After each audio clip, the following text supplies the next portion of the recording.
हम लाए हैं तूफान से कश्ती निकाल के, इस मुल्क को रखना मेरे बच्चों संभाल के। ये 2014 की नहीं 1948 की बात, जब एक अजीम लीडर ने दुनिया से जाते वक्त सोचा होगा कि बच्चों ने अगर कानून को ऊपर और खुद पर यकीन रखते हुए मुत्तहिद रहे तो ये मुल्क दुनिया भर के लिए पसंदीदा और पाकिस्तानियों के लिए एक जन्नत बन जाएगा। मगर बच्चे कुछ ज़्यादा ही बड़े और कौम के धड़े हो गए, और जब कोई नजरियाती कौम बिखरती है ना तो फिर धमाका होता है। सो धमाके हो रहे हैं, और क्या साल 2014 में भी यही सब होता रहेगा? We have no ambition beyond the desire to live honorably and let others live honorably.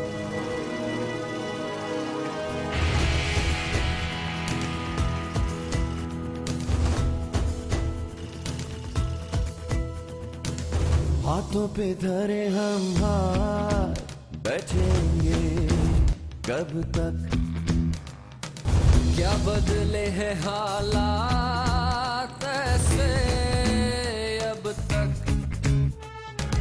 कब तक रोना पड़ेगा जो है। कराची के इलाके अंचोली में गुज़श्ता रात शिपयार्ड्स के इस वाक़े में जियो न्यूज़ के एसोसिएट प्रोड्यूसर सालिक जाफरी भी जाँ बहक हुए, जिन्हें आहों और सिस्टरों के साथ सुपुर्द खाक कर दिया गया। अब खुद कुछ करना पड़ेगा हमको,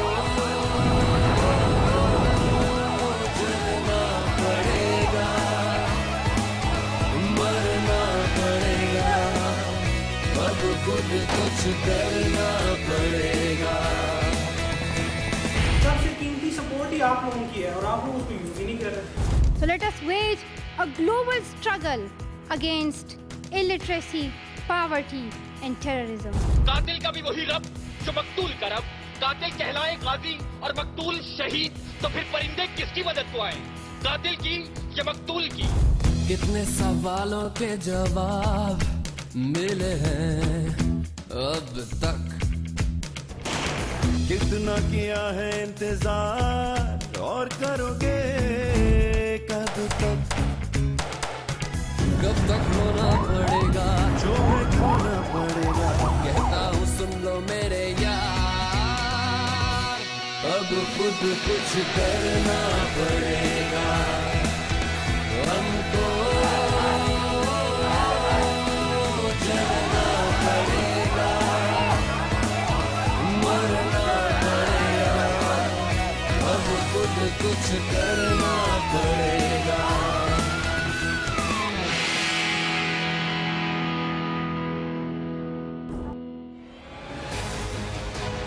नए साल का ख्याल और इस्तकबाल अपनी जगह, लेकिन बीते साल का हिसाब भी ज़रूरी है और इस प्रोग्राम की रिवायत भी। तो सबसे पहले बात करते हैं साल 2013 में हुए दहशतगर्दी के बड़े वाक़यात की। पहला नंबर है खैबर पख्तूनख्वा का, जो दहशतगर्दी के हवाले से भी पहले नंबर पर है। 2 दर्जन खुदकुश हमले, 200 बम धमाके और 1000 से ज़ायद हलाकत, और जान से जाने वालों में आम अफराद और फोर्सेस के लोग ही नहीं, एक सूबाई वजीर समेत 3 अरकाने असम्बली भी शामिल हैं। और कैसा होगा 2014, इसका इन्हिसार पाकिस्तान से ज़्यादा अफगानिस्तान पर है।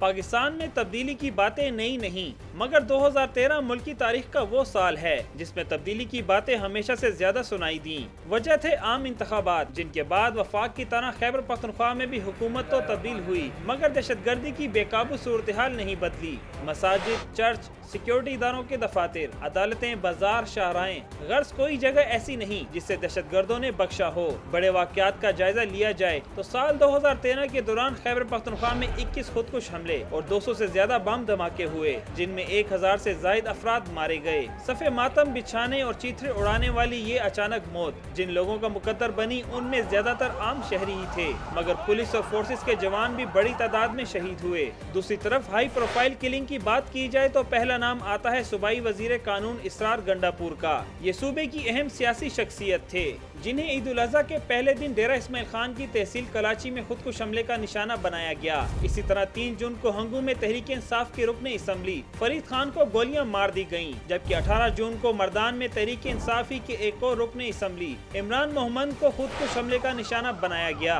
उनके जनाजे का अफसोसनाक पहलू ये है कि जिस वक्त उन पर खुदकुश हमला हुआ वो किसी और का जनाजा पढ़कर वापस जा रहे थे। उसके बाद रही सही कसर हंगू में अमरीकी ड्रोन हमले ने पूरी कर दी।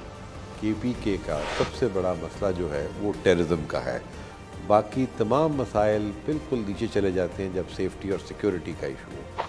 जब इतना बड़ा मसला हो तो उसके लिए रिक्वायरमेंट है कि आपके पास एक पूरा डेडिकेटेड स्पेशलाइज्ड यूनिट हो जो इस सारे पहलुओं को हैंडल कर सकता हो। तो इस चीज़ को मद्देनज़र रखते हुए ये काउंटर टेररिज्म डिपार्टमेंट जो है वो KPK में क्रिएट किया गया है। तो अब ये जो अदारा है इसके बेसिकली आप समझें कि 3 मेन फंक्शंस होंगे। एक कि वो इंटेलिजेंस कलेक्शन भी करेगी, उसके बाद जो इंटेलिजेंस उसके पास आएगी उसके ऊपर वो अरेस्ट भी कर सकती है, वो डिटेंशन भी कर सकती है। दूसरा इसका काम ये होगा कि इन्वेस्टिगेशन भी तमाम जो बड़े केसेस की होगी, जो टेररिज्म रिलेटेड केसेस होंगी, इसकी इन्वेस्टिगेशन भी वो ही करेंगे। अगर सूबाई दारुल हुकूमत पेशावर की बात की जाए तो ये पिछले कई सालों की तरह 2013 में भी दहशतगर्दों के खास निशाने पर रहा। यहाँ बम धमाकों और खुदकुश हमलों समेत दहशतगर्दी के 100 से ज्यादा वाक़यात हुए, जिनमें 300 से ज्यादा अफराद मारे गए। दहशतगर्दी के लिहाज से सितंबर ज्यादा खौफनाक महीना साबित हुआ। वो इस तरह के 6 सितंबर को पेशावर के नवाही इलाके मतनी में 9 अफराद दहशतगर्दों की फायरिंग से हलाक, जबकि 14 को अगवा कर लिया गया। 22 सितंबर वो दिन था जब पाकिस्तान मकामी ही नहीं बल्कि आलमी मीडिया में भी नुमाया रहा, क्योंकि उस दिन आल पाकिस्तान सेंट चर्च गुवाहाटी पर 2 खुदकुश हमले हुए, जिनमें 90 से ज्यादा हलाकतें हुई। तहम गैर सरकारी जराये के मुताबिक मारे जाने वालों की असल तादाद 150 थी।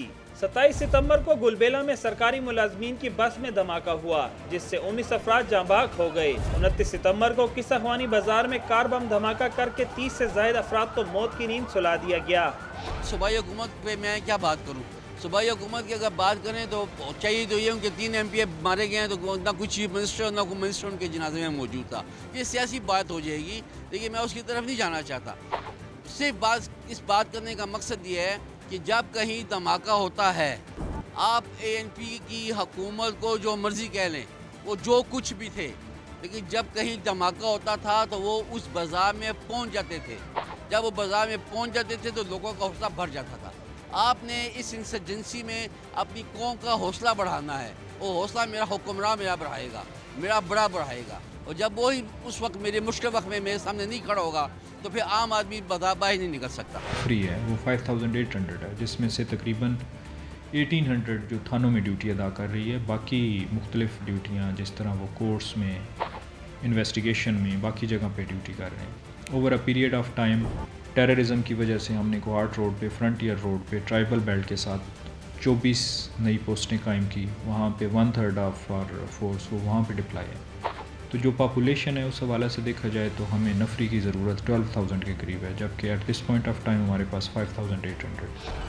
साल 2013 की एक खुसूसियत ये है कि इसमें खैबर पख्तूनख्वा के इंतजाम 2 सियासी जमातों के हाथ में रहा, यानी मई से पहले तक मामलात ANP के हाथ में रहे, जो आम इंतखाबात के बाद जून में तहरीक इंसाफ के पास आ गए। मगर चेहरों और दावों की तब्दीली के बावजूद सूबे और सूबाई दारुल हुकूमत में इंसानी खून की अर्जानी कम नहीं हुई। दहशतगर्द आज भी कल की तरह पूरी आज़ादी के साथ अपने पुराने धंधे में मसरूफ हैं। इसका अंदाजा इस बात से लगाया जा सकता है कि जून से अब तक दहशतगर्दी के 60 से ज्यादा वाक़यात हो चुके हैं, जबकि मुतल्लिका हुकाम दहशतगर्दों के खाके जारी करने से आगे नहीं बढ़ सके।